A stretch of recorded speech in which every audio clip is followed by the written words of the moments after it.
ridiculously good rather than the champion being worth first picking. Let's dive into it though. Champion select here for game number 1. Xin Zhao and Vi both taken away. Vi taking some nerfs. Doesn't matter. Yeah, Xin Zhao taking some nerfs. Doesn't matter. Neferi probably got some nerfs. Doesn't matter. Yeah, if you're banning these two, I would be highly suspicious of a Neferi ban also following up. And we'll see what the jungle matchup between these two is going to be.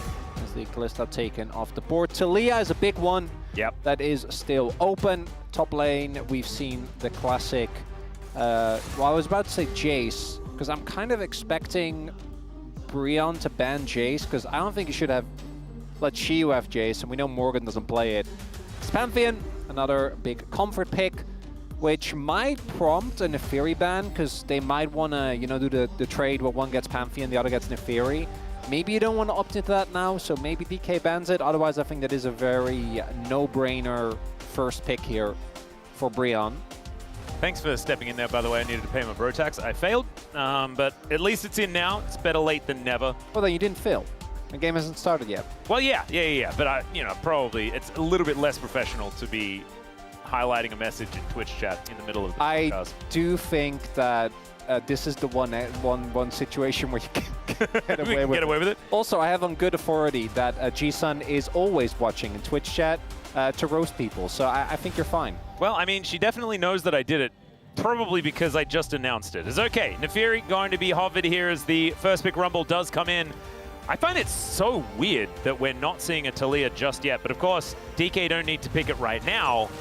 It's just, why were we not prioritizing that a little bit higher? Although she pretty good at the rumble himself. Morgan wanting to carry for his team. So Lucid, do you lock away the Taliyah now? That is the question. Or do they allow Showmaker to maybe pick a Rise into it, something like that he has been favoring more often than not this season? This is curious, but there it is. So find it, like, I don't know. Is it justified? Is the rumble justified, Chronicler? What are your thoughts? Well, you can't pick... Okay. Well, that's a great opener here for Brion, right? You have the Sejuani Yone combo, you have the Yone Rumble combo. Definitely a ton of pressure here in the team fights. I do think that DK are most likely going to be leaning more towards playing for that silent with that Taliyah. Some setup in top would be really good, because I think normally we know she would go for Ambessa. I might still do it, but it does mean that this top side is kind of lacking the CC that I think you'd really want with a Taliyah, right? If this was a Pantheon, if this was a Xin Zhao, if this was a Vi, I think we'd be feeling a lot stronger about the 2v2. It's still really good. Like, this top side skirmish is there for DK. If none of them get instantly blitzed, I do think that they can do a lot of damage. But the only guaranteed lockdown they have is Ambessa. Even that's not really guaranteed, right? You still need to hit it.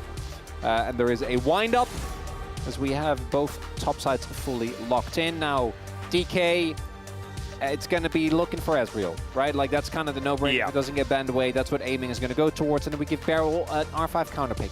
Makes sense to me.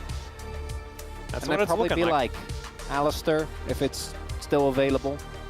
Yeah, it could be the classic R4 Alistar if there is a very high priority support that's still left up and available. However, the couple of bans they do have probably going to be thrown towards Beryl's way.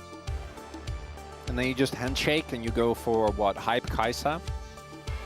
Kai'Sa fits this composition very effectively. Like, let's commit to having zero range. I'd much rather see Jin, though, looking at what the opponents have, because trying to play Kai'Sa into Ambessa and Taliyah it's not and fun. Neferi does not sound like a very good time. Can also maybe just ban it, right? You can just... Maybe you want to go for R4 Nico here. That Braum ban... Braum ban saying, let's play Misfortune. Yep. That's another, and that's also an aiming special, and then they have to go Rel, right? Because you need something to kind of tie this whole composition together. Nautilus can work, but I don't think it offers quite as much team-wide CC. Well, I actually feel like the MF would be strong for Brion at the same time, so... Yep. I like MF here. I think aiming has been very consistent on it. It's a hard game to play MF in because there's so much backline dive and backline threat, but it would make really sense with what they've been doing. And then Beryl's going to play Rel if it's not. I don't think Polu's going to let him play it, but he's got the Nautilus if he wants to, you know, something that can get a fight started if they're looking for it. You know what he can even do? He can go like Maokai. He's done it before. What about a Moo support? Okay, but I'm looking at the enemy team. I feel like Maokai does kind of... Especially if they pick a short range area here. I would like Jhin here for hype. I think it's a good neutralizing matchup. It works really well with the composition. It's Kai'Sa Rel, dude. Well, I think that's what's going to be with Kai'Sa not, but I feel like giving the Rel over would be a mistake. Ooh, Varus going to be the consideration instead. That's sort of a middle ground between the two. Yeah.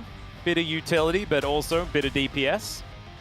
And Varus has been very high priority for quite a while. It's actually surprising that it is still up and available. Part of the reason why we don't talk about it later on in the draft is oftentimes it is one of the 5 bans or it's been fearlessly banned as that's a Poppy. Okay, I feel like this is a bit risky. This stage of the draft, Beryl can pick something that can play into it in the laning phase quite comfortably, but we'll see what they do decide to do. Yeah, Nico would be very good. You get the engage, but you also deal with the lane. The Poppy, to me, is always also kind of a anti-Rel tool. You ensure that Beryl can't just slam the Rel here, and it looks like it was successful. Looks like it's just going to go for the Nautilus instead. And the Nico, I would have liked when it comes to the 2v2 in the lane matchup. But if you miss that, you are still in deep trouble, and this composition does need a way to engage, right? And Nautilus, outside of Rel, as some of the most efficient team fights you see, you can just throw your ult out, auto a bunch of people, go for hooks. And a guaranteed way to start the fight, even if it ends up with Beryl dying, is something that DK, I think, need. Their snap engage is one of the big reasons, but if you're Brion, this is a good comp, right? You have Poppy into Ambessa, into Neferi.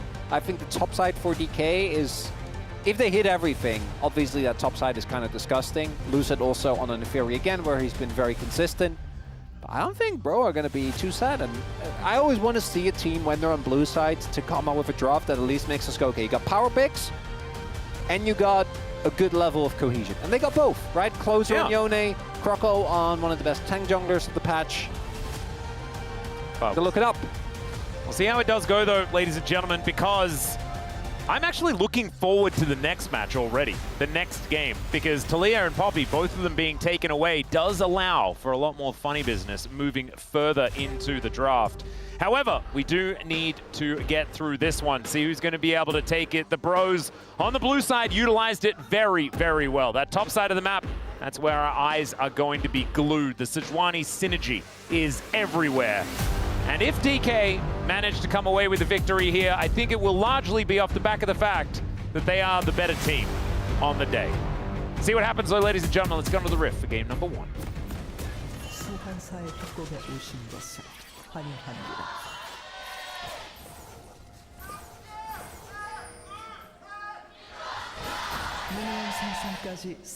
Ooh, wow, that felt like, as far as the cheer-off is concerned, bit of a DK win at the beginning of this. So that means that the Bros, officially the underdogs moving into this one.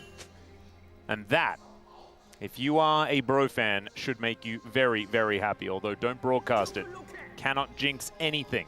Need to make sure that the level of Bro Leaf that we have outwardly is at a minimum, and the internal Bro Leaf is at a maximum. I thought Bro were impervious to curses. I thought that was more AT. Is this like just you? It's a lot me. I'm very scared of caster curses because they're so real, you know? Well, if we do have a traditional Bro and Brew, we can kind of delve into that, right? Yeah, that would probably be a good idea. Good conversation topic. Surely these teams won't do that to us, though. Surely this is going to be an action-packed game. Yeah, I believe so. I don't think that there's any way that we're going to have like a mid-game of just trading objectives and not really figuring out what we want to do. DK have definitely not been known to handshake that type of playstyle. Well, to be perfectly honest, they're the ones that are going to save us from this. We know that the Bros are going to make like 3 plays in the early game, do absolutely nothing until 25 minutes, and if they haven't lost already, there's a chance. Good old Bro clock. Mm-hmm. If it ain't broke, don't fix it. And if it is broken, please try to fix it. That's the problem that they've had, is that it hasn't necessarily been working. They haven't found too many opportunities here as Beryl. Just going to utilize that Aftershock. And aiming is pushing this wave up. So, of course, the amount of lane presence that you have as the Poppy isn't massive, even in the melee range combo matchup.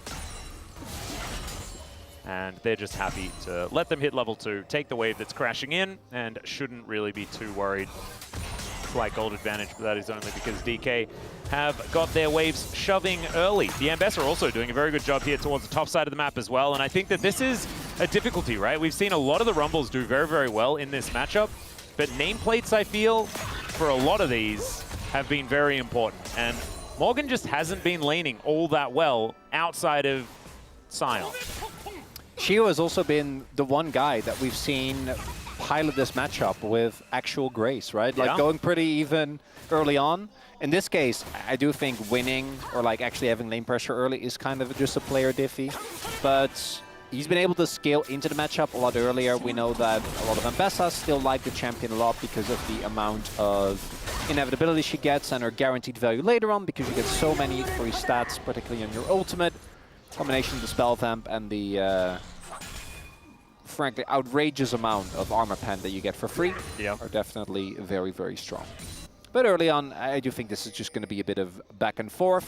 But Shiu definitely going to be up about a wave, I do think. One we're done early on here is thus far none of the junglers really doing anything too interesting. Showmaker's a little low on mana. They did also spot Croco, I'm pretty sure, and I don't think they want to bite off more than they can chew. That 2v2 can definitely go either way. Well, Showmaker with this low mana, I don't think he really wants to risk it. Yep, Seismic Shove going to stop Croco from going home as well. As you can see, Lucid likely to be able to stop it again, which would be somewhat frustrating. Comes on over and actually finds him here, as Lucid calls the Hounds once more and slinks back into the fog of war here. Closer making his way over, though, as he dashes in, gets a nice knock-up on the Doggo, who flashes to get himself out of the way. Lucid down to about 250, as Croco is going to be able to take away the Raptor camp. Nicely done there from the bros. Some aggressive play early on. Nicely done there by Closer. Good call from Lucid to flash. If one extra auto hits him, is all the hook. Max range hook. Feral feeling like perhaps he doesn't really want this.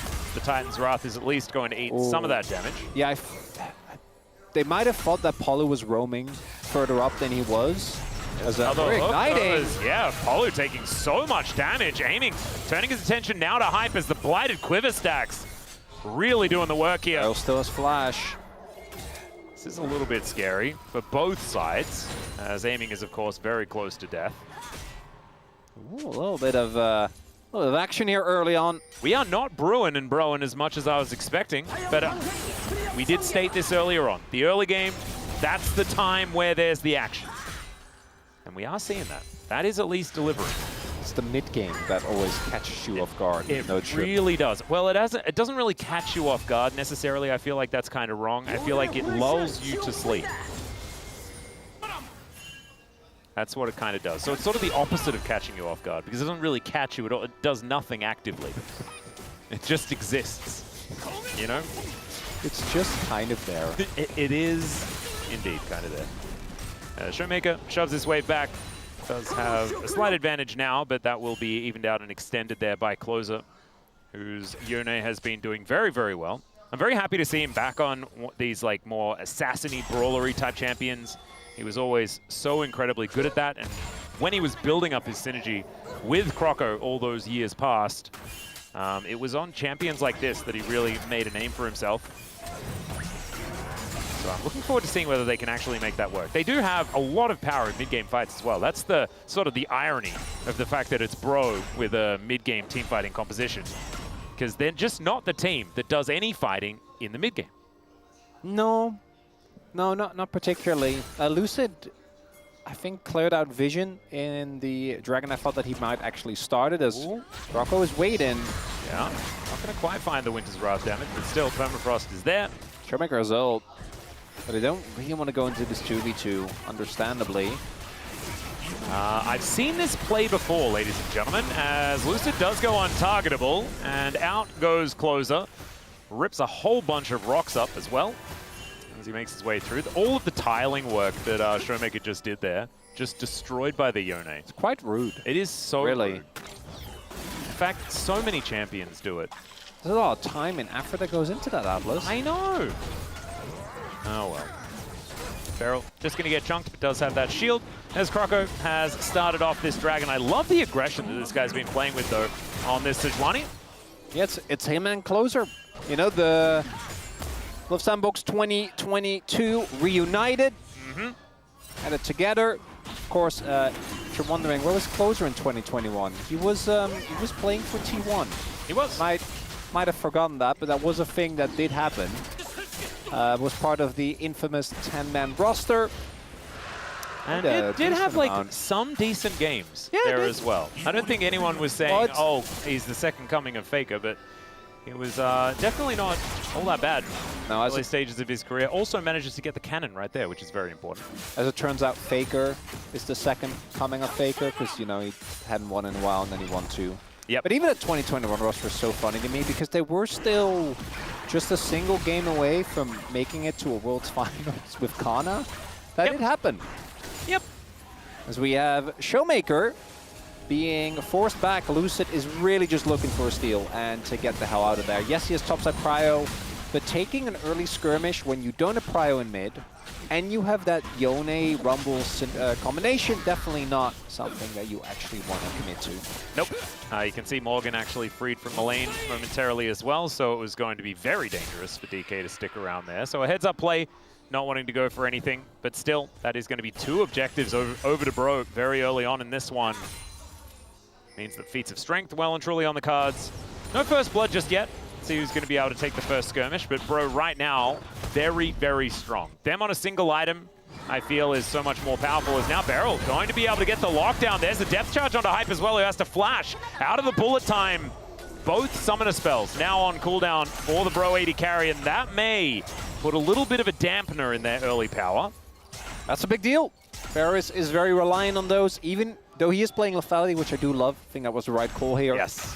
Seeing how short range the rest of the decomposition is, but does mean that a possible dive could be in the cards here when Lucid is making his way over. Let's see what they can get done here as Beryl softening up Polo just a little bit. Does get the wall slam as Lucid looking to come on down. Steadfast presence still there as aiming is going to get the cleanse off, and Lucid does go untargetable, but they're unable to lock down any of the kills, and now Croco is making his way in. The flashes are back off cooldown. Apollo comes over, and he'll grab a buckler and slam it into Lucid as now Closer looks for the ulti. The flash out from Lucid as Beryl just holding on to his, and DK know that they are already out.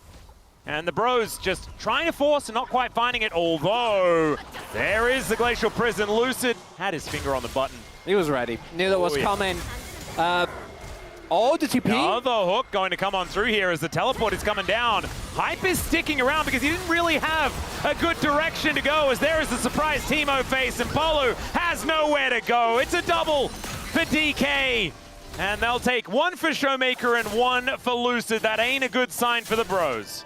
And what started off as a big mistake from DK, because aiming took turret aggro there when clearly Neferi's job is to take the turret aggro. So we'll see in the replay, I'm sure, how that happened. I don't know if it was just like an auto second too early, what ended up giving him the aggro there. Rain may have been something to do with it. A little too early, and that means that this dive doesn't work, right? Because in theory, this is very straightforward. Lucid is able to go in, drop the aggro, and they get out.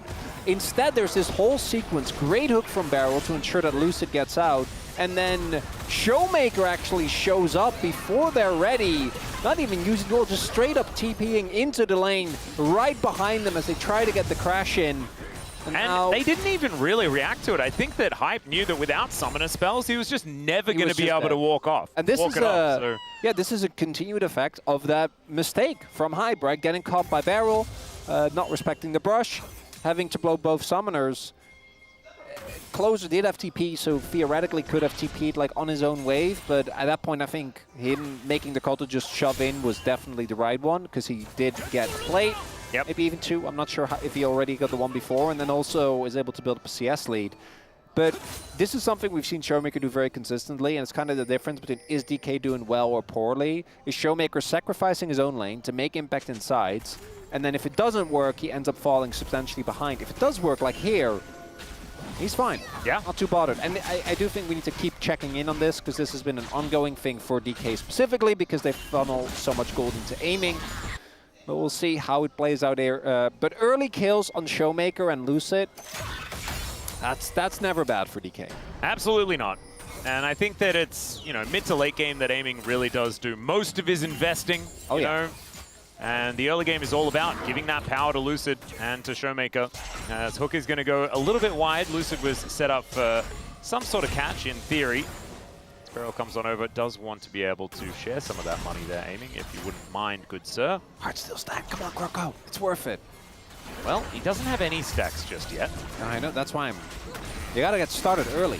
You know, it's compound interest. Indeed.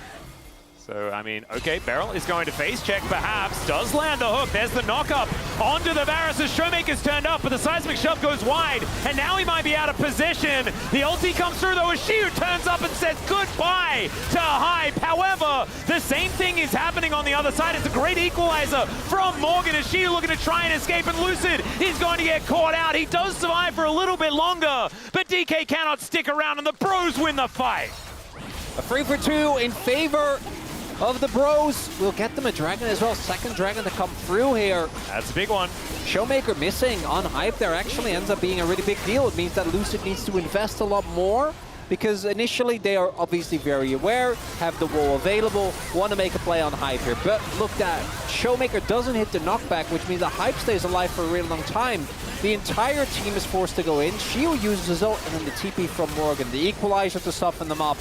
And then the attempted escape, not going to happen, right? The chase of Sejuani and Yone, something that you're not easily going to get away from. And it's the top side of Brion that secures them a big win there. And Hype in that one was just really bait, ended up working out very nicely for them. Exactly right. They've just got so much firepower on the top side of the map. We mentioned this already. Yeah. It's the Rumble and the Yone that can just get the stuff done. So if they are just going to tunnel on trying to kill Hype, you're likely just to get barbecued in the process, which is somewhat problematic. Croco also playing very, very well. Make sure that everyone's imprisoned for the majority of the time. However, having a look at the money, it is entirely even between these two squads. The Bros not quite able to make too much more of it outside of getting that dragon lead. Just unfortunately for them, it's an Ocean Soul this game, so it's not going to be the most pivotal of Soul. It actually might be a pretty big problem for Brion. I think that Varus already has kind of a tough time to get a lot of value in this game, because aiming can just sustain up, right? Beryl has a shield. Shield probably shouldn't get hit, has a good amount of shielding as well, and then Lucid is Neferi, so if you add on top of that an Ocean Soul, I think Hype is really going to lose a lot of impact. And he already is not too far behind, but Lethality Varus that's behind the curve. I think it's not as bad as it used to be. I think he scales a lot better than he did, say, a year or two ago. But still not going to be feeling too great, as a Herald fight might be imminent here. Yeah, Croco taking a little bit of damage as Shelly's getting somewhat aggressive. Lucid feeling like Croco is probably going to run away from this one, and Shelly is going to lose interest, as we can see there. Closer is teleported in, though, towards that top side, and now Lucid looking for an angle towards Morgan, but Closer gets in there at exactly the right time. Equalizer is down, and the hot dog is cooked. Shiu going to fall as well, and the Bros just had the answer. And DK trying to get a catch there onto a flashless Morgan. And Bro was ready, as you're saying. They knew what was about to happen. Immediate turn comes through. The barbecue taking down the hot dogs as well as Shiu there. And it's the, as we take a look here, so it's an attempted pick, but Closer is ready, and that's the big difference maker, right? Gets the CC, Croco immediately throws his ult, Palu's there. So even though Showmaker is also TPing behind the play, which ends up being a really big detriment, right? Imagine if he doesn't TP and they just shove out that bot wave, probably get a bot lane turret for their efforts, they'd be feeling good. As the DK mid-game getting beaten out by a pro mid-game. And like DK, I think their strongest points when they're playing well is their mid-game fights. I would agree. And then Brion, we've already gone over in great detail how their mid-game fights are kind of where they don't do a whole lot. And I think that this roster has been a little better than the heydays of Bro and Brew, but it's still kind of there. And yeah, I feel like Croco's right now. Croco and Closer have been the best answer to the lack of mid-game. Of course, it was Umpty's Bro that really did sort of take a catastrophic leap into the Lulzville. Yeah. Well, unless you like that, right? Then it was a joyous leap. That's true. I mean, it was still, no matter what and you think of it, it was often not very much happening. No. And We actually got a good amount of kills for a bro game. It's 9 in 17 exactly. minutes. That's what I'm saying. This is certainly upgraded as far as the level of action is concerned. Closer does find a little bit of an angle here towards the doggo as Lucid going to get spotted out, but that should be first Terror Blood, and that should also be feats of strength as Polu comes on over. Chains of Corruption just barely picking the gap in the DK members. As now Hype just going to drive Shelly towards the bottom side of the map. Does get a knock up on the Crab as well. So much value here. Showmaker taking a fair bit of damage. And the Crab is going to be finished off. Next Dragon going to be up in 30 seconds time as Shiu going to deny the extra crash, thank goodness. Things are not looking good for DK. They kind of want to fight here, but look at the item finishes for them. Not too great. Crocker rather is already sitting on 2 items. Equalizer still available, Closer still available, and Hype is already halfway to his ult cooldown. Yeah. Looks like DK might just have to give this one up, and it used to be all the memes about DK's first game, but ever since they had their dip, that meme did kind of die, because they did just lose a whole lot of 2-0s, and Bro right now are feeling good. Well, this Seismic Shove is actually going to connect as the bullet time not thrown out just yet. There is a Glacial Prison, though. Equalizer down as well as Lucid going to leap in. Doesn't manage to stop that, but Closer over the wall finds Shiu and Showmaker as then turns his attention towards Lucid. The bullet time's good as Beryl holding them in place, and Shiu dashing around the back of the fight. The wall is going to block them off, but there is so much money on the pros right now, and Hype is looking to clean it up. A triple kill for this. Varus puts him right back into the lead, and the pros, they ain't brewing, they are cooking today. That is Soul Point for the Bros. Up 4K gold now. And the fights from DK are just not hitting. Not able to get the Dragon. As we take another look, attempt to take on Tapalu, doesn't quite work out. He doesn't really care because he's Poppy. And then we take a look here. DK really want to play for the pick. The Equalizer doesn't even do that much, but it's Closer. Look the damage he does onto Showmaker and Shiu. And then it's such a fragmented fight where Shiu goes in, but Beryl isn't that tanky. Not able to get the hook onto Morgan either. Showmaker's wall forces him to just immediately flash, and he kind of just walls to his death. This Talia, for me, has not really been working out outside of that one TP play to bot. Beryl also is gone for Mikhail's, which obviously is great when you need to cleanse a Croco ult, but not great when you're trying to not die. Yeah, Beryl is not exactly the tankiest of Nautilus right now, or Nautiluses. I like Nautilus better. It feels like a more fun thing to say. I think, Bro, I like it. You have the creative liberty. Just do whatever you feel like. I appreciate that. Bro are looking great for Otacon. And we're getting to the point where I'm going to start saying things like, bro, as long as you don't Elder Flip, I think you just have game 1. I think things are just looking good. They barely even need to focus on this next Dragon as well, because of course it's an Ocean. Beryl looking to find an angle here. As with the rocks over the wall, that is the option that they're looking for. As Otacon has been started, Teleport does come in. Otacon still shreds you. But their zone control is so good, right? Like, this Ocean Soul as well, actually getting access to this pit, I think might be impossible. Well, Beryl down to 50% health already. Lucid doesn't have flash. He is in position. He's now out of vision as well. He's looking to try and get over. Out goes Beryl, but he hooks himself back in again, doing that real cool Nautilus tech. But there's a steal on the Otacon. The question is, can they keep themselves alive? As knocked off his wall is Showmaker. He's going to get taken down. Lucid, no more untargetability left, and he'll get cut up as well. And yes, the Otacon gets stolen away, but at what cost, ladies and gentlemen? And that is 3 members of DK and probably a bunch of their turrets. Now, if that was Elder Dragon, you'd be cooking. But it is just Otacon, which I think is nice, but doesn't mean that much. Good buffer there by Beryl on the Poppy ult. That is nicely done, but look at an ult from Morgan. Lucid and Showmaker can't do anything. Just can't realistically get out. And right there, Showmaker trying to get out again. The Talia, it feels to me like if he does that, make that play a little bit earlier, he just gets out, right? It was already clear that Lucid was going to die with the position that he was in. And instead, ends up giving over another kill. The bounty's nice, but the kills mean that the bounty didn't really change the goalie, right? Didn't move the needle whatsoever. Nope. And it's about a 4,000 gold advantage here for the Bros at 22 minutes. Soul Point on top of that. I think that now it's all about waiting this 2.5 minutes until the Baron and then utilizing that to get a siege happening. Use Polu to throw down the Keeper's Verdict, get rid of a couple of members of DK, take down an inhibitor, and then they are just off to the races. The Bros, like, you can see the victory in your mind's eye. I really want to highlight as well how important these remaining matches are, even if they end up just dropping a game, right? Say that DK lose this, are able to bounce back. DK, KT, and Nongshim. Nongshim is 1 series up, they're 8 and 6. KT and DK are both at 7 and 7. DK is +1, KT is -1. Those 3 teams all have to be very, very careful about games they drop and series they drop. There is the KT versus Nongshim series, which probably will end up being one of the biggest indicators of who actually makes it. But one of those 3 teams is not going to make it to the Legend group, right? And for them, that means missing out on so much practice, because realistically, what we've seen so far, all of those teams are playoff teams. Yep.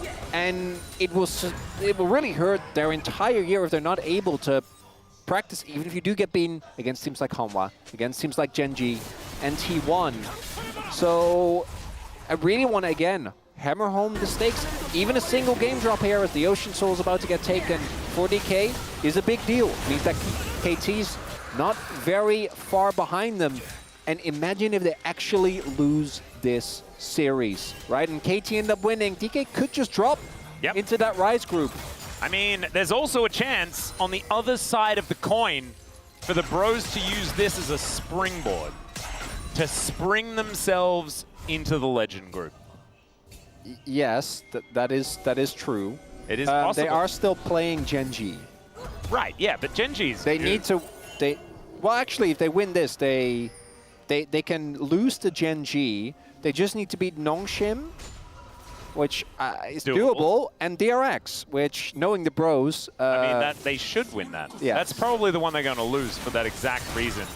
As the Soul is unbound, but close of rebinds and everything is absolutely fine. The dream is alive. Oh, and yeah. Again, we're just talking about game 1. We're not going to get ahead of ourselves. Well, Beryl is going to have to wander out of Croco here. He does get shoved over the wall, but he's kind of happy about it. Glacial Prison going wide.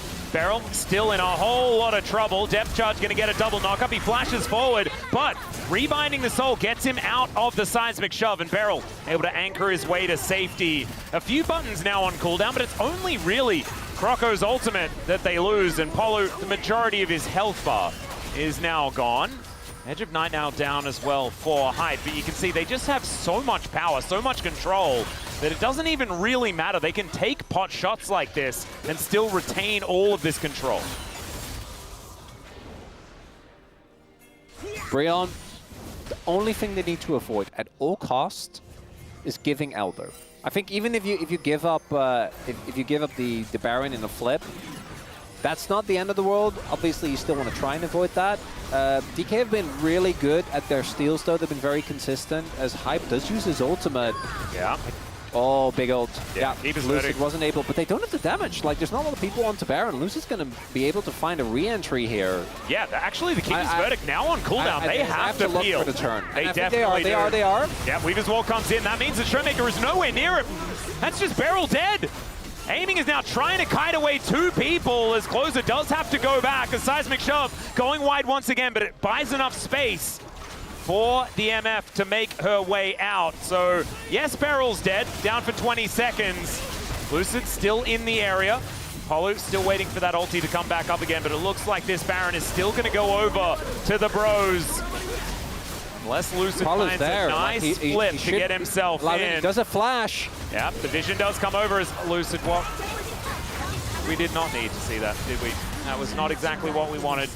As Shiu is going to look to trade, he's going to teleport his way out, picks up a bounty after taking down this turret. We could have just been watching that instead of watching that attempted flash over the wall completely fail.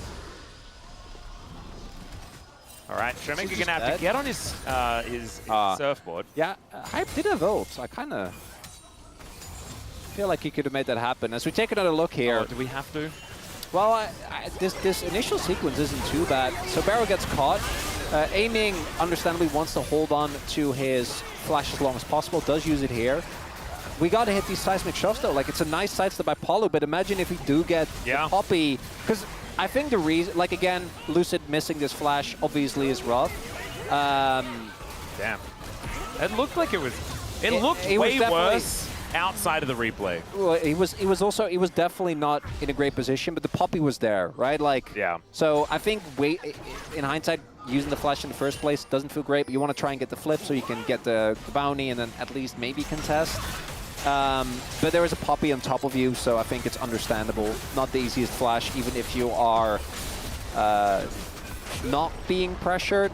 The bigger issue, obviously, is what has been happening before this. With the Solmao, Brion certainly about to push in here for a Game 1 lead. Yeah.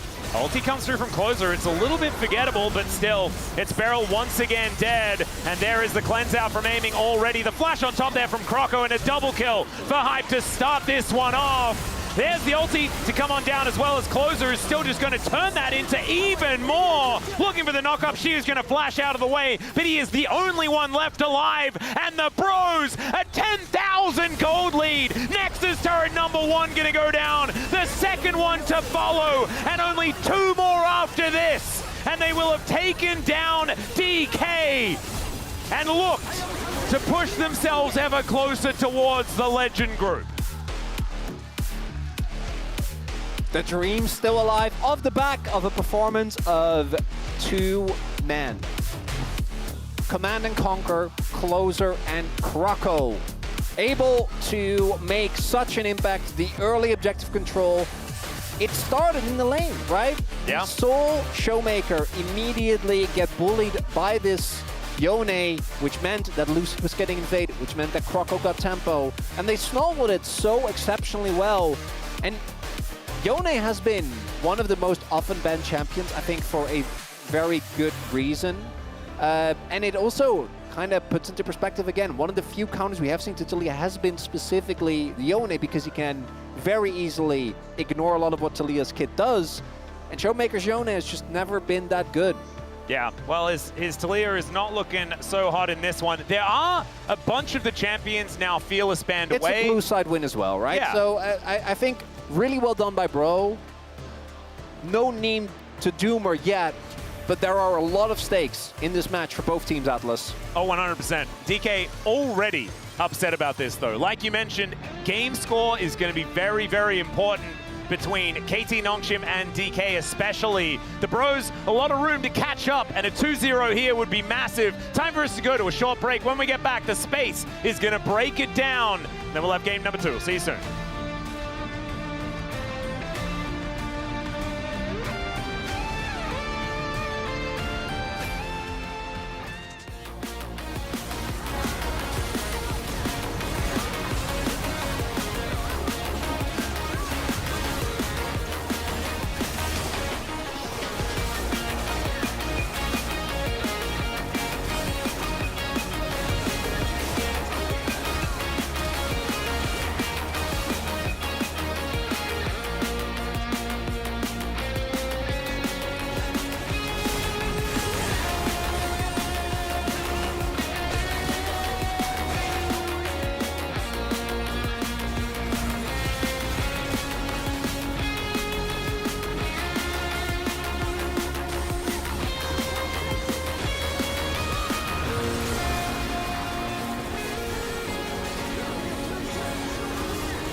하자. 타워 쳐봐, 타워 쳐봐, 타워 쳐봐. 볼게. 야, 노텔 봐, 노텔 볼게. 타워. 야, 미포. 볼 수 있어? 미포. 그냥. 나왔어? 끝내면 나 바탕 갈게. 나 우리 여기 봐줘봐 이거. 봐줄게. 타워 나야. 야, 나 센터 좀. 안 뺏어. 안 뺏어. 끝날만해. 끝. 끝이야 끝났어. 팩파티야. 좋았다. 현재 정글 캐리 어떤데? 그래 이거야. 자 우리. 소리 센스야. 너무 싫어. 이게 센스연애야. 에이 샀다 이거. 좋았다. 맞아. 다음에 작게 빡세. 그냥 보자.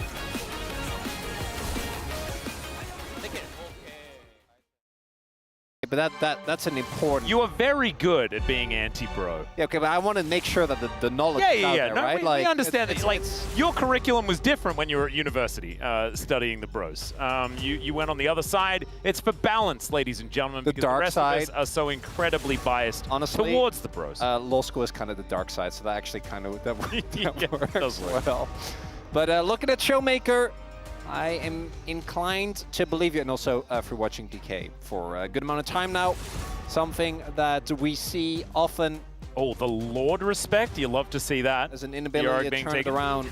Yeah, the Yorick, I Yep. actually think is very, very warranted. Then we have Talia already taken off the board due to Fearless, so the Azir Prio actually does make sense. And a lot of closest other champions, I don't think fare as well into Azir, and he also lost playing the Azir. Morgan going for the blind Scion, and there are not a lot of players where that makes us go, okay, that's fine. But he is kind of one of them. Where is Shears Nidalee? That's my question. He's not picking Jace into it, I don't think, or I hope not at least. As we do see a Gen G classic. Gen G have made it look very good. I don't think DK have. I really, even though Lucid had a underperforming performance in the last game, I still do think that you'd rather see him on carries than on tanks. Oh, yeah. Very often. I mean, no one else has looked good on this champion combo. No, it's really just kind of Gen G. It's just Gen G. Yeah, so good luck on that one, DK. I do like the Aatrox, though. Aatrox has always been good into the Scion. Aatrox always feels great playing into tanks. And when Shield did get his 1 POM, played a game of Aatrox as well. Yep, he is a phenomenal Aatrox player. I just don't know whether it's necessarily as, like, good at making Scion absolutely hate his existence as the Nidalee is, or something like that. I think that it's a lot more of an honest matchup that Shiyu could definitely win. The problem is that Morgan is very good at neutralizing in just a standard 1v1. But I do think that the Aatrox eventually become... It's very different from the Jason Nidalee, where I think Scion needs to get through early and then is fine. With Aatrox, it's kind of the opposite. I think this matchup starts off okay and then becomes nigh unplayable, because once Aatrox gets enough CDR and he can just keep hitting the Qs, you do actually get through the Scion well, right? So we'll see if Shio can actually do that, because there is a lot of time that is necessary for him to actually get to that stage. I know the Wukong Ahri is popular. We've also seen a good amount of Ahri into the Azir, but I don't love picking all these short-range characters into what you kind of knew was going to be a Skarner, right? Like this combo is kind of the Poppy and Azir Light that we've seen countless times as the Braum ban still comes true. Maybe thinking that DK were still looking towards the good old Lucian Braum, which has really risen in prio as a strong 2v2. Now there is also the Xayah ban again, which is both respect to aiming, and if you're playing Wukong Ahri, I think that's a good ban. I actually like that one a lot. Ooh. Poppy's gone. The Alistair was banned by DK, so the rel really does go up in prio. And again, I'm just like, what if you just slam Maokai barrel? I wouldn't mind it. I wonder whether they're going to do any of the... thing that I was very, very worried about was the Senna shenanigans. Because, of course, aiming and barrel have been known for the Senna shenanigans prior to when it was actually worth playing. Seeing that yesterday did worry me a little bit, but instead it is going to be the Lucian, the other half of the Senna combo. Lucian and there is the Rakan, okay. As a 2v2, we're not excited about it. As a teamfight combo, this does work quite well. Yeah, as long as like aiming and barrel are never around each other, I like these two champions. Just the idea of the 2v2 is sound not, it's not why you pick it, right? And I think the Rakan is something that Barrow has looked quite good on.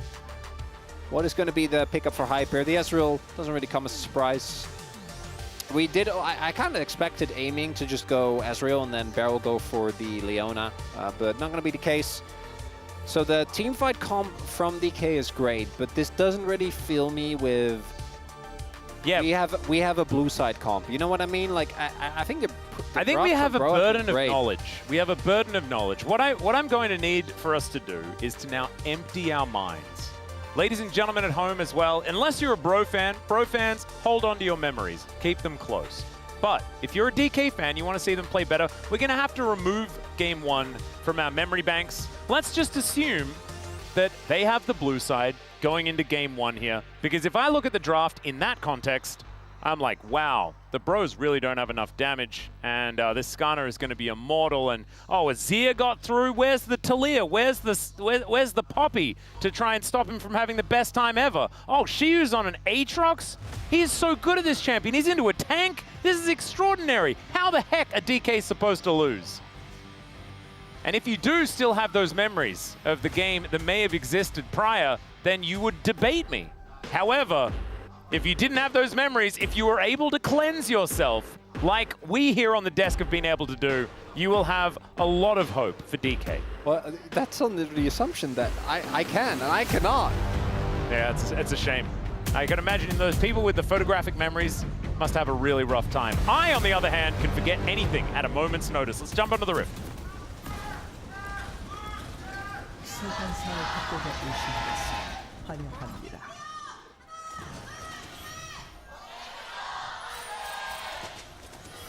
All right, here we are, ladies and gentlemen. Onto the rift for game number... Doesn't matter. It's a game, and we're on a rift for it.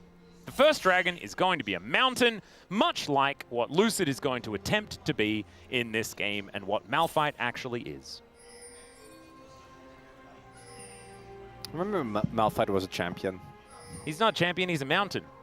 Well, you can be I just said that. Things can be two things, Atlas. Can they? You have told me this. Oh no, I hate it when things are two things. I think the exact quote was, "Things can be multiple things, Chronicler." That was said to me. No, I think I just said, I think I said something like, things can be a thing. It's not even that they could be multiple things, it's just that they are things. I will look it up if you keep... I can't remember the direct quote either, actually. And that actually ties into what I was talking about before, where I you can forget anything at a moment's notice.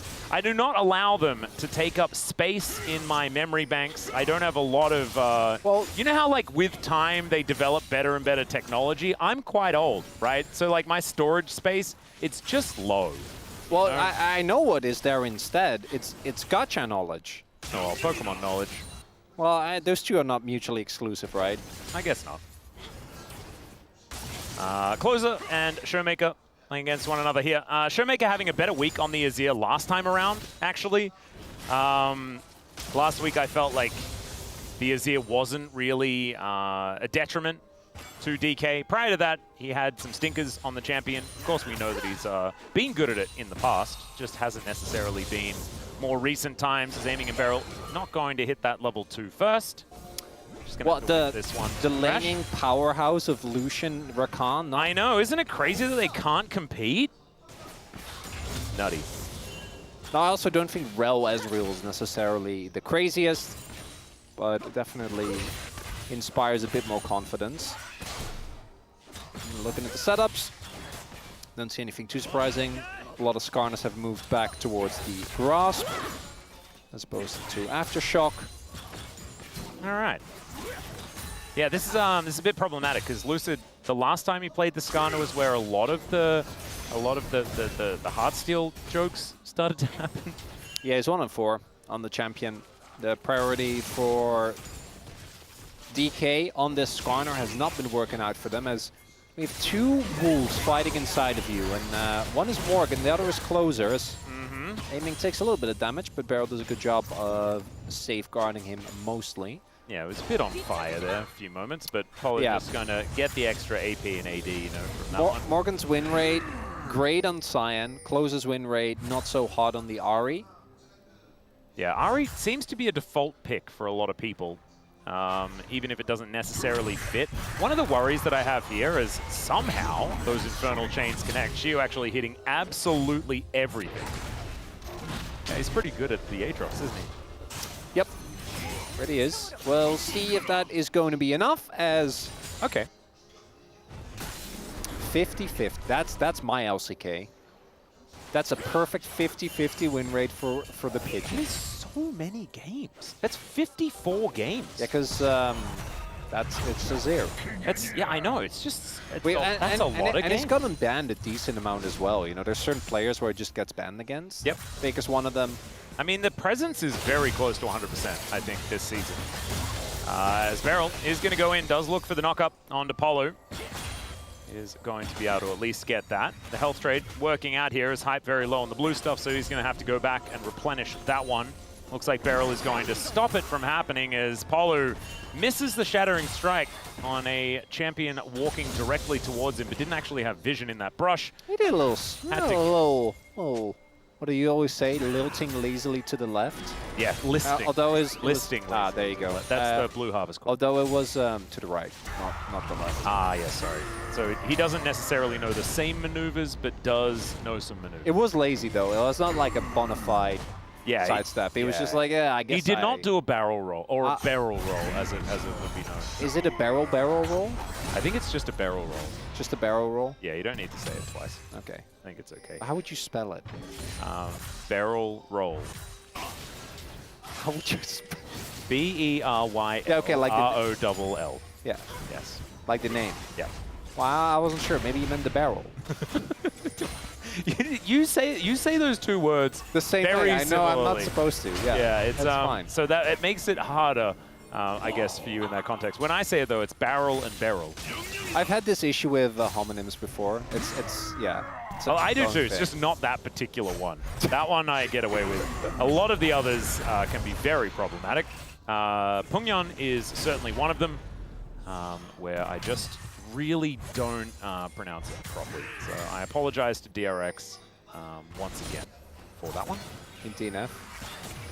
DNF. DNF and DRX are also Yeah, so that's another way homonym too that I close. don't quite get. By the way, it's in the prompter there as well. Yeah, and I got that. Barrel roll. Barrel roll. Yeah. Oh no. Okay. Well, Croco is looking to start yet another dragon.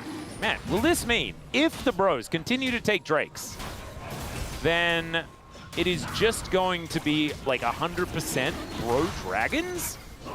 Looking likely. That'd be very, very cool. Yeah, Lucid is not going to contest. I mean, this is also a team thing, right? Where aiming, the timing of his base means that they just realistically weren't going to be able to contest for Drake.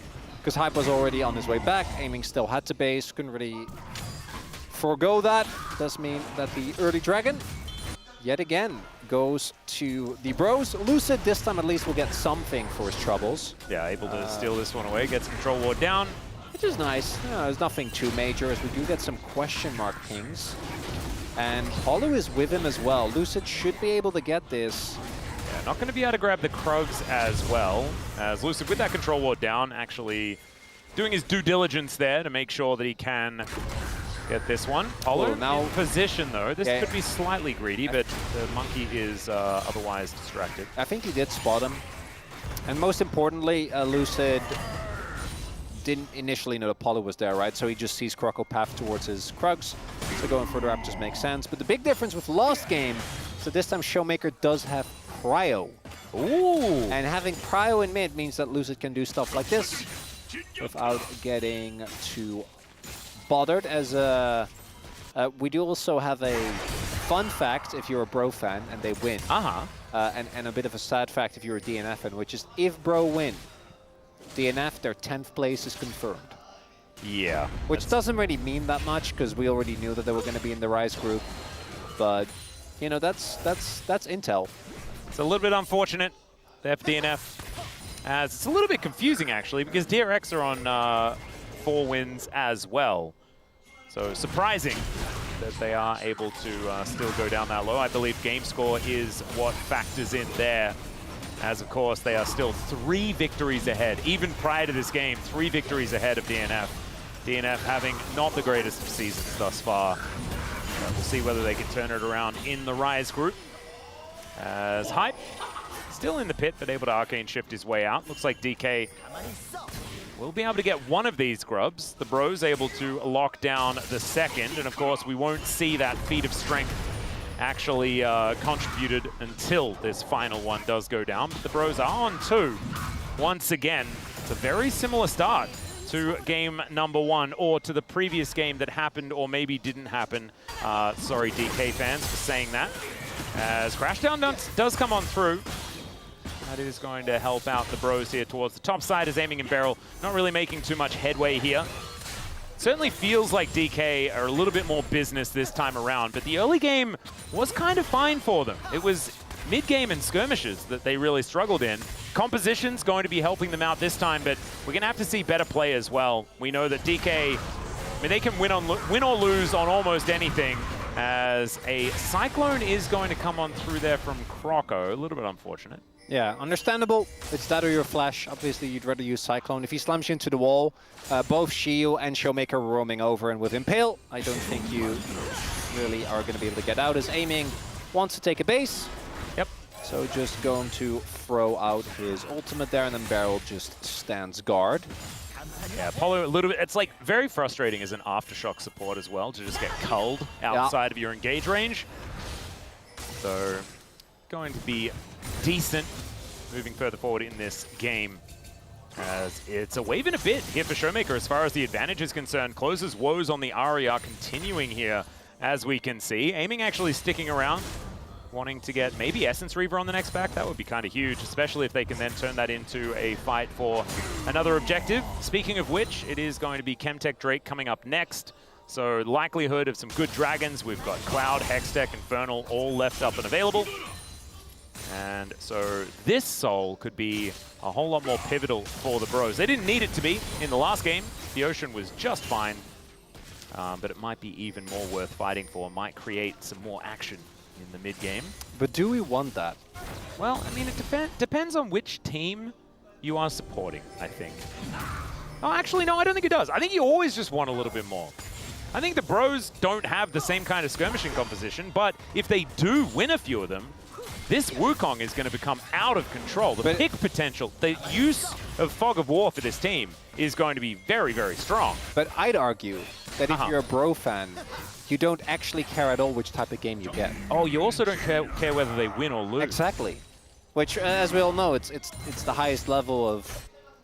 Yeah, this is the highest level of fandom. Mental health, right? You just don't care. Yep. Well, no. It's not don't care.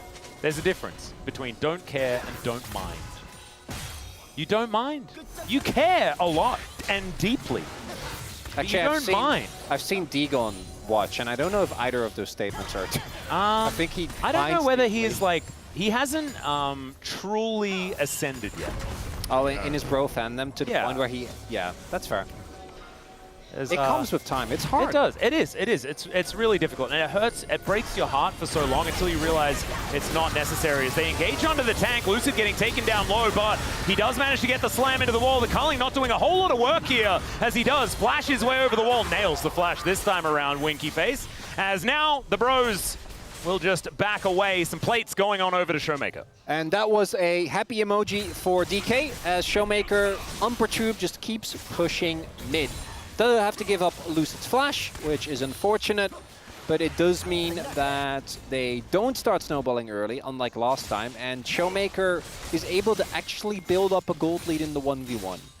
And the more we see of DK, the more obvious it becomes how reliant they are on Showmaker being, I mean, at least on parity, but ideally ahead. Like he is here, does mean that they are going to be able to get this dragon and end the bro dragon streak. Oh, man. All right. No one takes 6 dragons away from DK in a row, I guess, in one series. And that is going to be the fact here, as it's Infernal Soul this time around as well. So 3 Infernal Drakes on the cards for both of these teams right now. It's pretty scary. Apollo and Beryl just having some fun. As Closer is going to turn up here towards the bottom side. But man, it is a crockery party here. DK, they're not even playing League of Legends anymore. They're just invading IKEA, taking plates all over the place. That's a first. That's a good one. Thanks. I think I have done it before. It's been a little bit different. Really? Yeah. I do like talking about crockery when it comes to the plates being taken. All right. I thought you were going to work in a crockery. No, I wasn't going to. That's too much. It is. Come on, Atlas. It's never too much for you. Don't mess with me. It's too much only because it wasn't my idea. Ah, okay. Yeah. I'm glad you're. It's blatant manipulation. Yeah, I'm glad you're being straightforward. The audience needs to know. Mm-hmm. Oh, they don't need. Actually, they shouldn't. But sometimes it's good to have a peek behind the curtain. You know. Yeah, we are kind of known for that.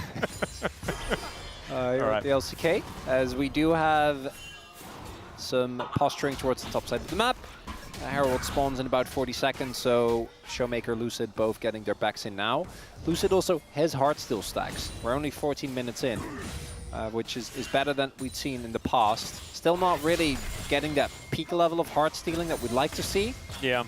But not too bad either. Showmaker going for the same build that we've seen Chovy go. The Rylai's into what will be, or sorry, the Nash's into what will be a Rylai's into most likely still just going for that good old Leandries. Yeah, the thing I actually really enjoyed the Grass Brazier build, but just not going to fit in with this particular composition this time around. Not also into Ari, right? Yeah, that's I think the main thing. Showmaker is the type of guy that would try stuff like that. He was the first one to do it, the Grass Brazier, back in the day. As the Wukong gets himself over the wall, being a warrior trickster as he is. And DK wanting to deny some objective bounty points as this Rift Herald is coming on over. That's going to even things out. Still yet to see a first blood at 15.5 minutes, which is kind of ridiculous. It's build up. Oh, yeah. We are broing and we are brewing. We were denied it in the last game. I keep talking about this imaginary game. It's kind of weird. But we were denied it last time around. Now we get it. In the game that only happened in your dreams? Yes. Yeah. I have been told it was a told nightmare, one could say. Many a tale about dreams that lasts very long and does not have an ultimate point, which I feel like is a nice metaphor for League of Legends. Yeah. I guess so. I mean, it's kind of life in general, isn't it? Sure. Yeah, you can give it your own meaning. It's wonderful. Oh, that's a nice way of thinking about it. I'm not about to be nihilistic on broadcast, Atlas. That's not who I am. You know this. I was trying to direct you there, though. It just didn't quite work out. Well, maybe with some more nudging, but I don't think so. We just have an existential crisis here while we're brewing and we're brewing. And I think that sounds completely fine. I think that fits with what's going on here. The lack thereof. Your brain needs some form of stimuli. That's very true. Well, this Rift Herald's helping. Thank you very much, Shelly. Going to get poked in the eye momentarily. A teleport is coming in as well as Morgan is going to be unleashed onto the map as the Bros wanting to get themselves this smite, and they do manage to find it. Crash down onto Lucid as well. Chain CC's fantastic as Showmaker trying to get rid of Closer, but that is the kill onto the Skarner to start this one off, and now it's Shiu trying to stay alive. The Magnus Storm holding him in place as he really wants to kill Closer, but instead he's going to get taken down. It was a decent amount of healing, but it does not quite work out, and once again, DK just fails straight up in the team fight. They knew! Yeah! Bro was very ready to contest, and the complete lack of cohesion continues.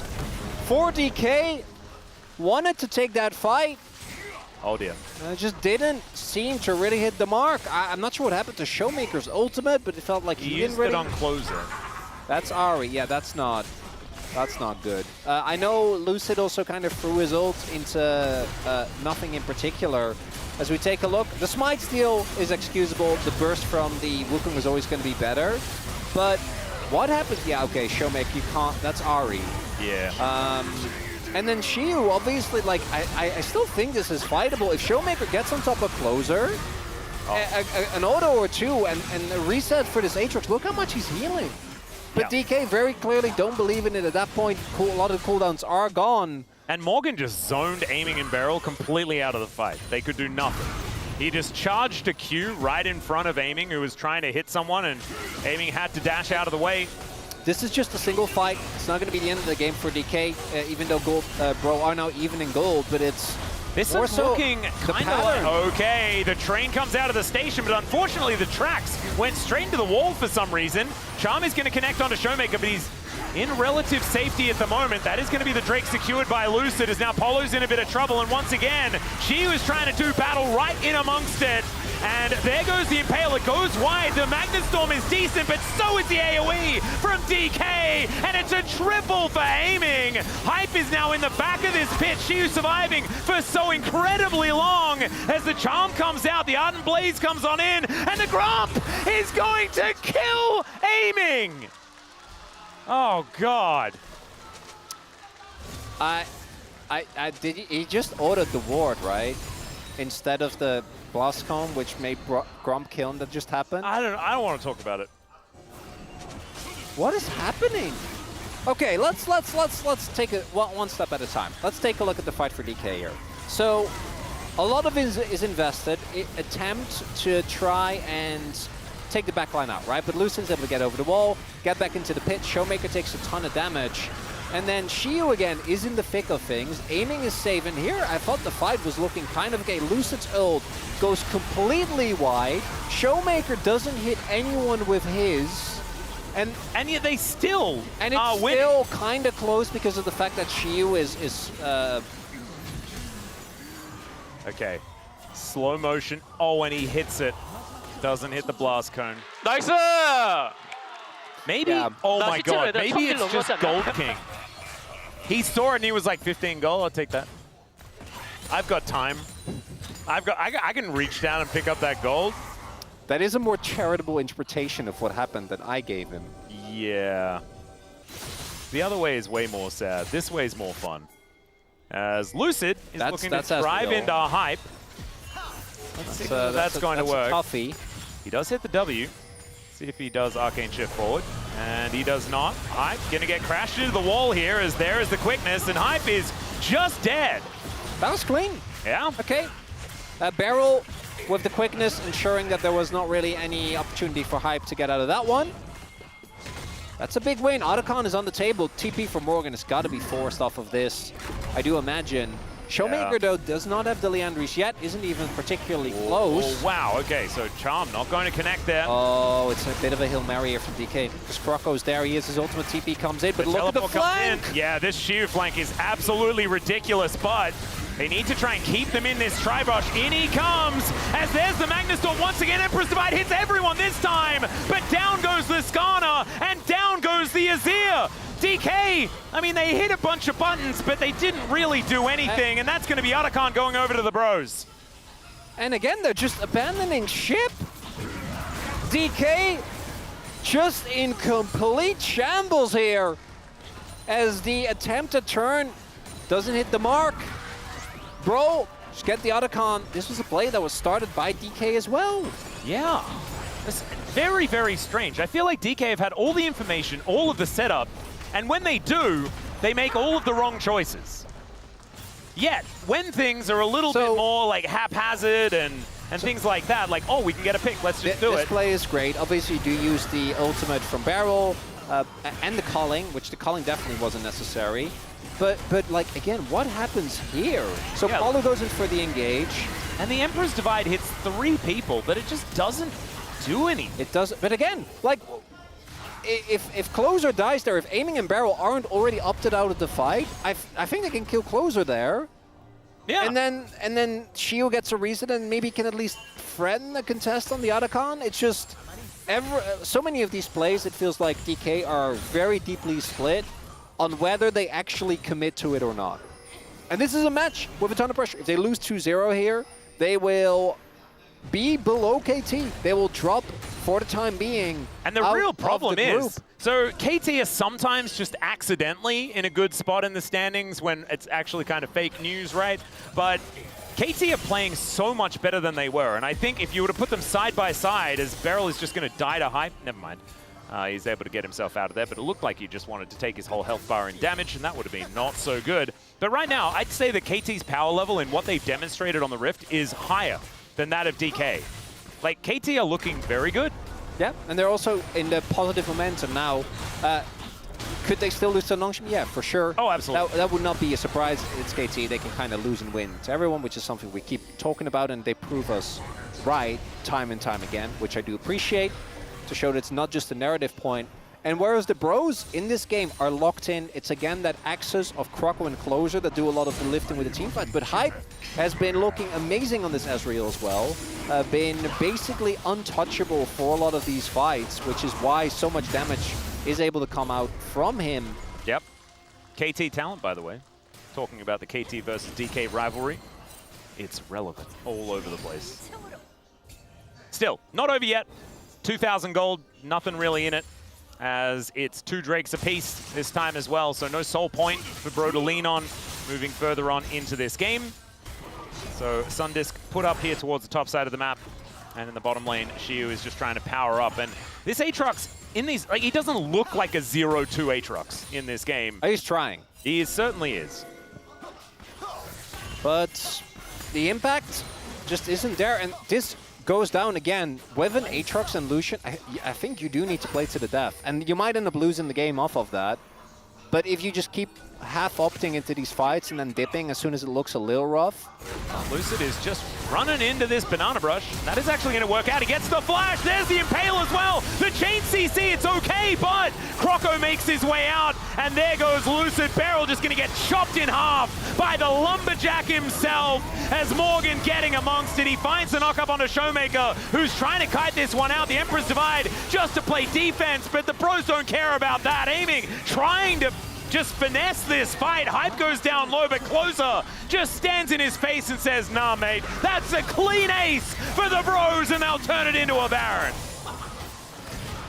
The 2-0, I think, is about to happen here for Bro. This is as we shellacking. We take another look. DK, they just look tilted. Go in on Croco, but there isn't the damage. Paulo tanks the culling.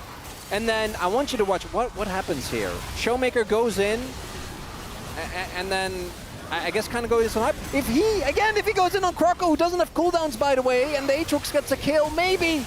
Yeah, even that at this point if you're flashing to set up for Shiu, then maybe it's going to work out. But instead, he goes over towards aiming. Yeah. And there was only a Scion there.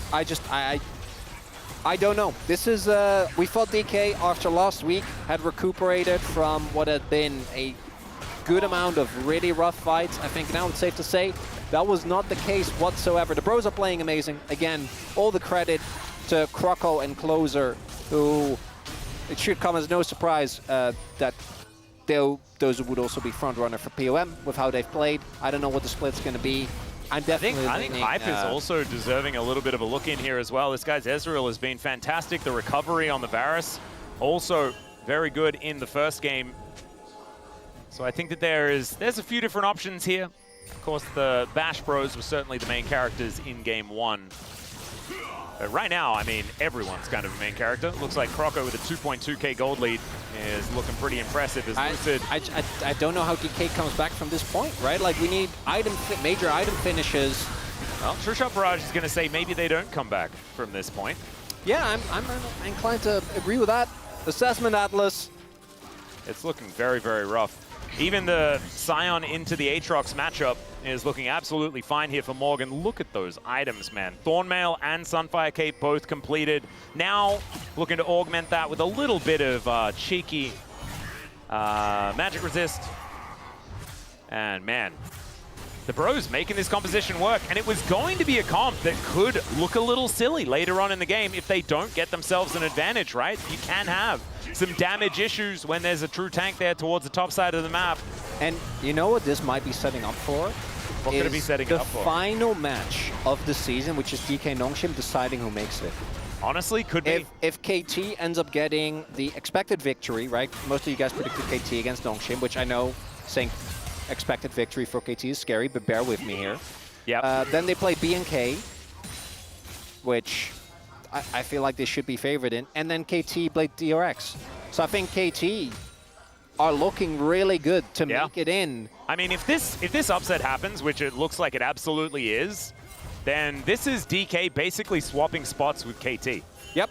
And then, again, Nongshim have a ton of really tough matches ahead of them, right? Because they're facing KT, And they're facing T1 and then DK, which I think might be the final one. Is this the end? Not quite finding the angle as Shiu down to 50%. It's a decent impale, but there's no follow-up. There's no real option as Croco does go down. It's a trade of junglers for now, but Closer goes in, looks for the point-blank charm on a Showmaker, who hits 3 with the ulti, but then goes down, and Closer is just going ballistic. He's going nuts. They're going to be able to lock down the kill on the Aatrox. It's only the bottom lane left alive as the first inhibitor turret does go down, the inhibitor to follow, and I don't think Aiming and Beryl are going to be able to stop this freight train from just knocking down their Nexus. The knock-up is decent, but Beryl is just going to go down as if he was made of tissue paper. And Aiming, yeah, I think probably just spend some time in the fountain there, buddy. There's not going to be too much of an option here as these Nexus turrets are looking toast, and the Bros with a 2-0 clean. Absolutely nothing to see here. Another day at the office.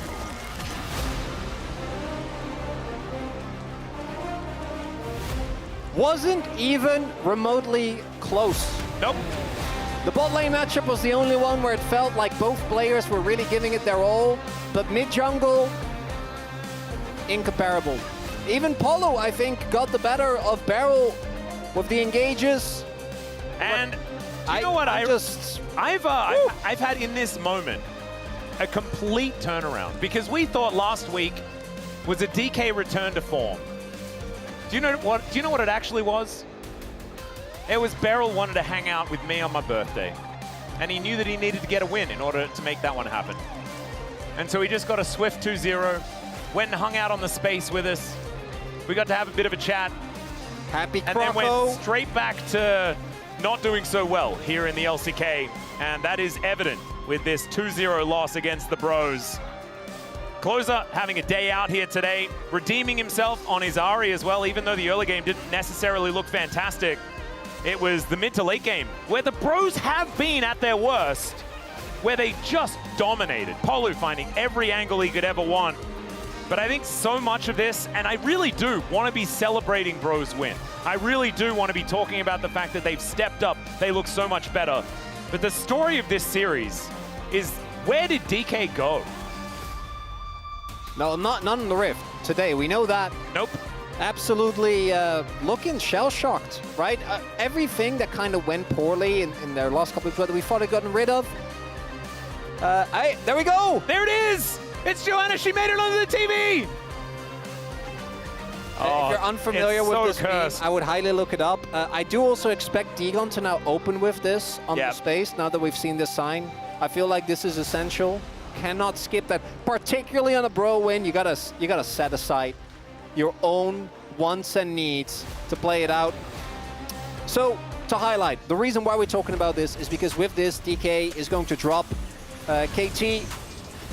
Their road to that legend group is the easiest. I think for Nongshim, it is still the hardest, even with this loss. And it might all come down to the final game of the season. And for DK, I think that we can cut some slack.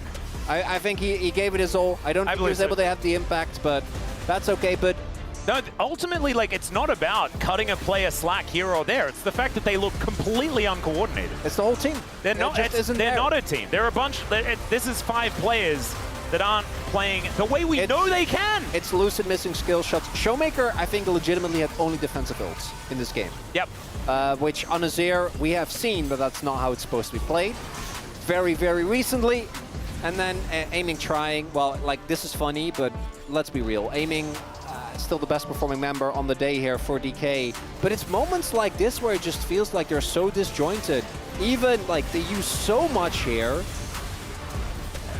And then all these cooldowns are used. Shio goes in, and then Showmaker, like, dashes in, trying to get on top. But also dashes in such a weird angle. Like, Shio goes over, and, like, you could have joined him.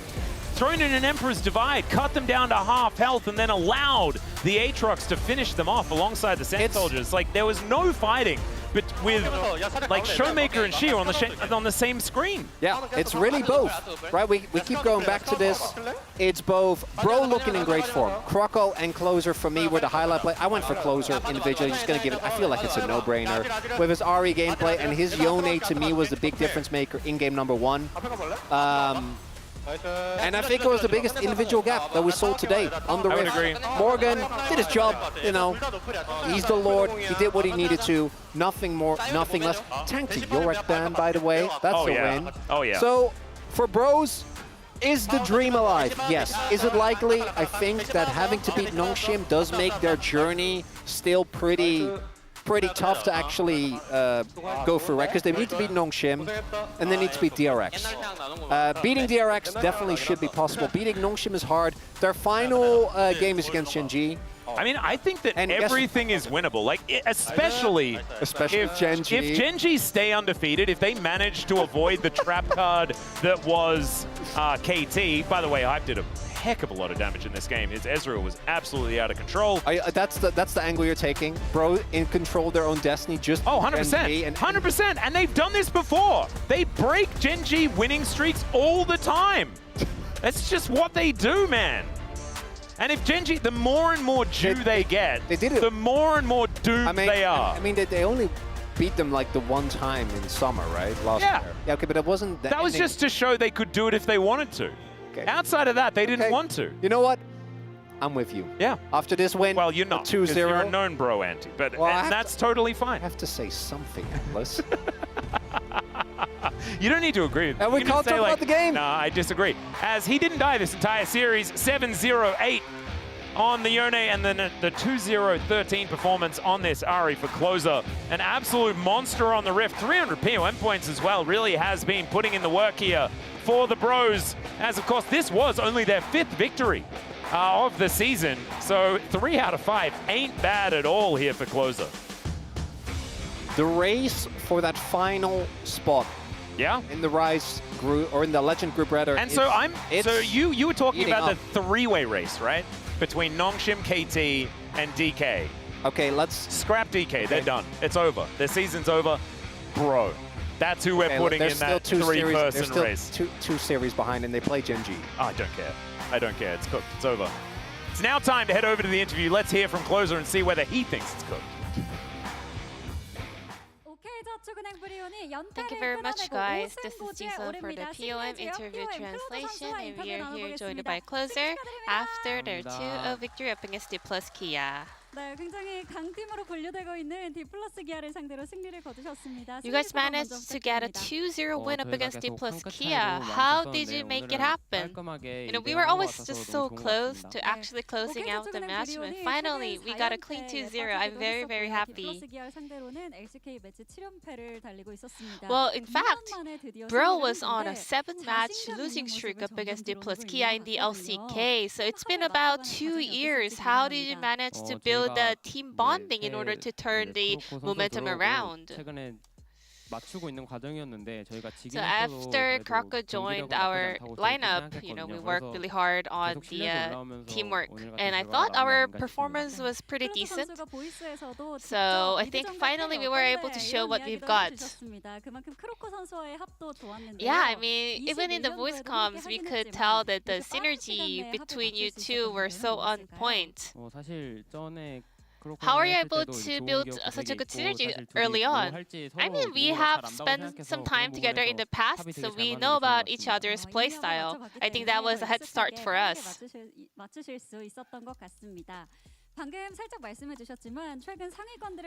And you already mentioned, but you know, Bro always had the potential to bring the top teams in the LCK to 3 games.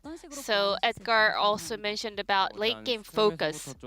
What did you do in order to improve this?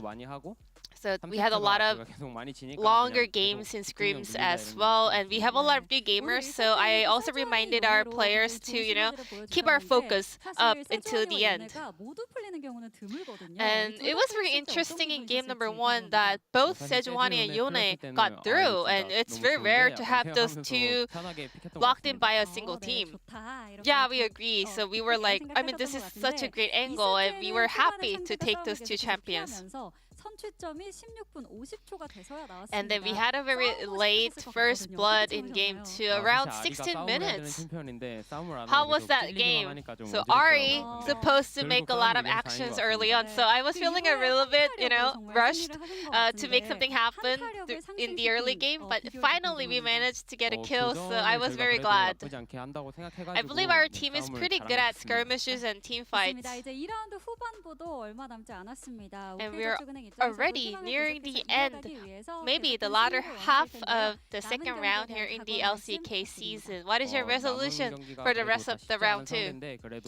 We have a pretty tough matchup ahead, but I will make sure to win all of the remaining matches. And this will be the end of the closer interview, and back to the space. Thank you.